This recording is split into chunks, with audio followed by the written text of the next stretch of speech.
like to introduce Steph Walsh from Penderls Trust, and she'll tell you a little bit more about Penderls in the course of our conversation, I hope. Can everybody hear? Okay? Because I'm Sorry. From that, the noise in the corner. Okay, Steph, so thank you for agreeing to do this interview, and I hope you enjoy it. It's a conversation. Okay. Think about a conversation. I'd like you to, could you just tell me a little bit about how we started working together, how we came to meet? Well, the way we came to meet was that some people in Flintshire were already working in a co-productive kind of way, although we hadn't given it that title. And one of those was Andrea, who's on this table here. And she sent me an email about the Communities Can conference, and that followed on from some work that I'd been doing in Flintshire, which was to do with wellness and recovery action planning.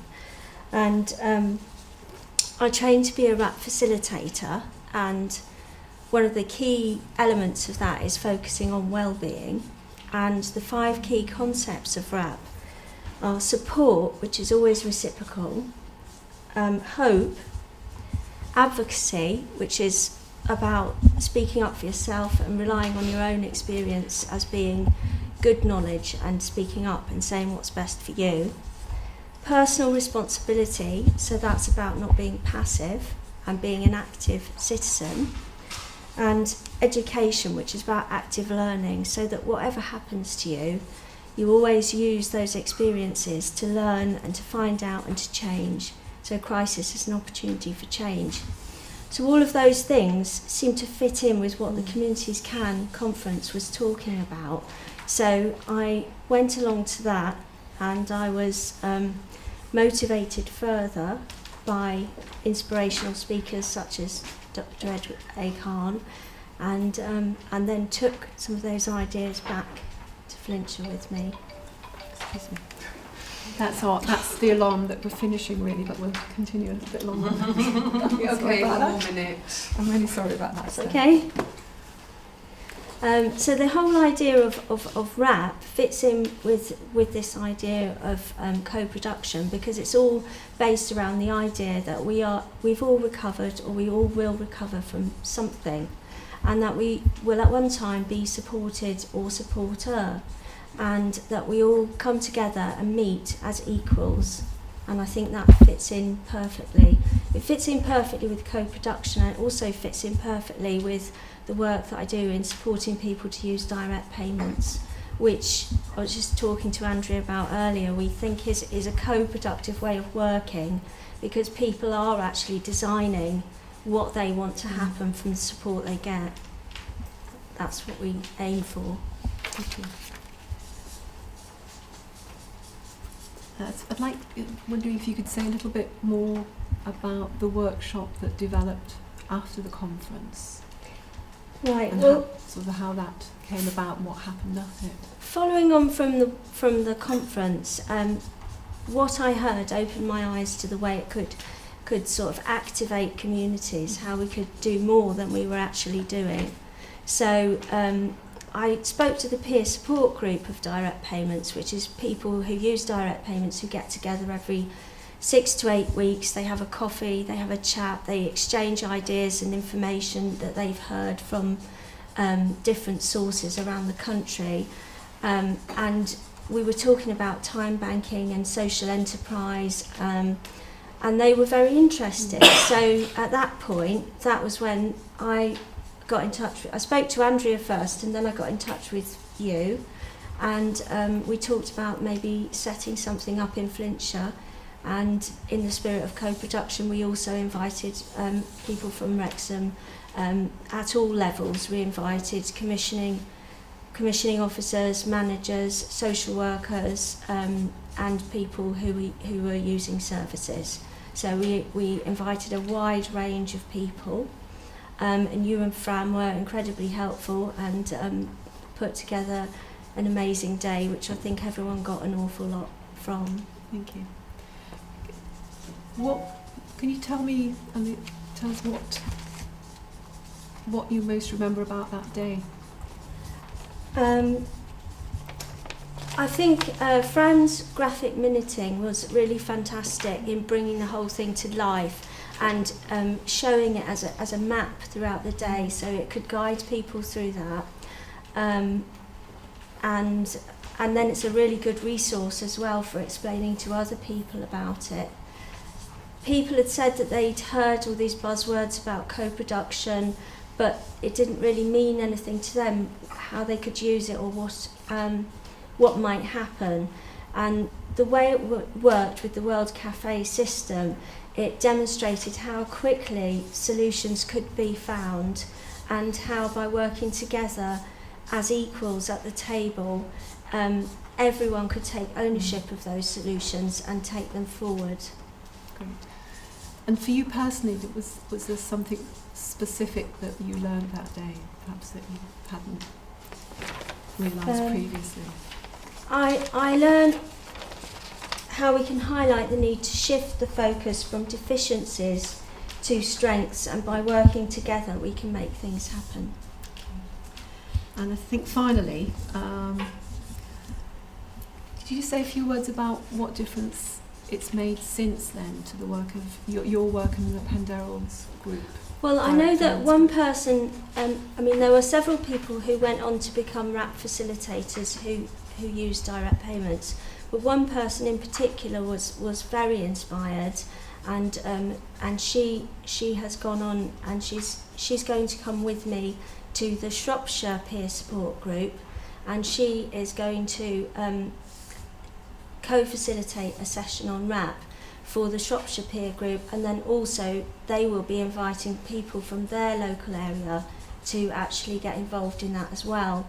And for that particular person, that shift in confidence and self-worth has been enormous. Yeah, that's really good to hear. That's news to me, so that's really good in terms of that something very positive has come out of that, because Fran and I really enjoyed spending the day with you and your hospitality to us. So thank you. Well, we had a fantastic day, and thank you as well. Okay. Thanks very much. Okay, that's fantastic. Thank you so much. That project, because we were talking a bit before about it could be something that might evolve into a time bank eventually. Do you think that's something that you might form? People did talk about it becoming, about a time bank developing. Some of the staff from Wrexham talked about it, but I haven't heard any more about that at the moment. But there are other people like Andrea who perhaps might be now starting to take that forward. And the other thing which we've got going on in Flintshire at the moment is the local authority has commissioned a PA finder, and that is to support people who use direct payments to link up with staff, because there seem to be staff who want to work and people looking for them but they can't connect.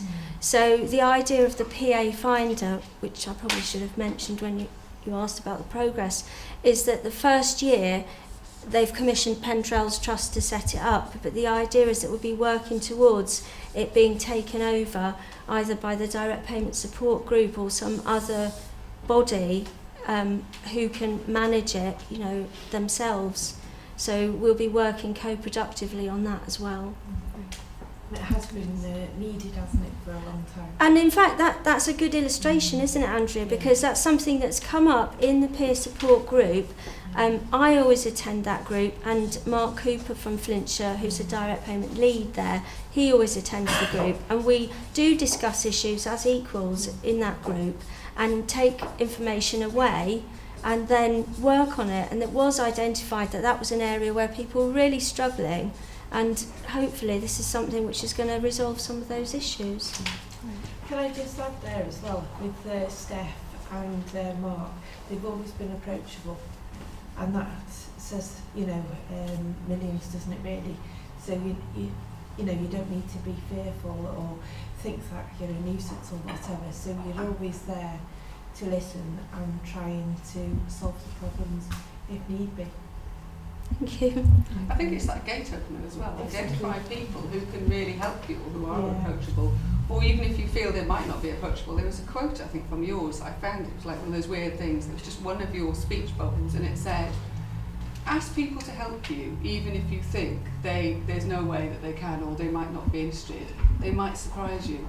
And I thought that it is, again, it's about asking that question and seeing who actually is interested, because even if it's not part of their job, it could be their parents or their child, or they know somebody else.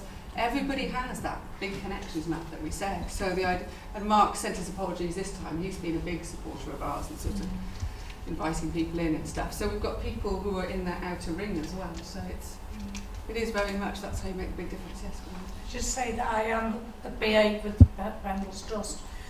And what I found is I've got friends who work in the care industry, where they are told from 9 till 10 you will be at this house, you will do this, that and the other.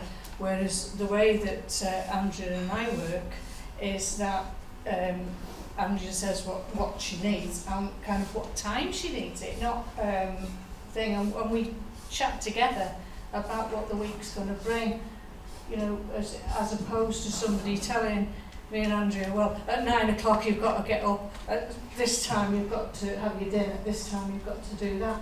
So it's working, supplying Andrea's needs and my needs as well, because I've also, you know, obviously got a family as well, so I can work around my family, and Andrea, and everything works really, really well.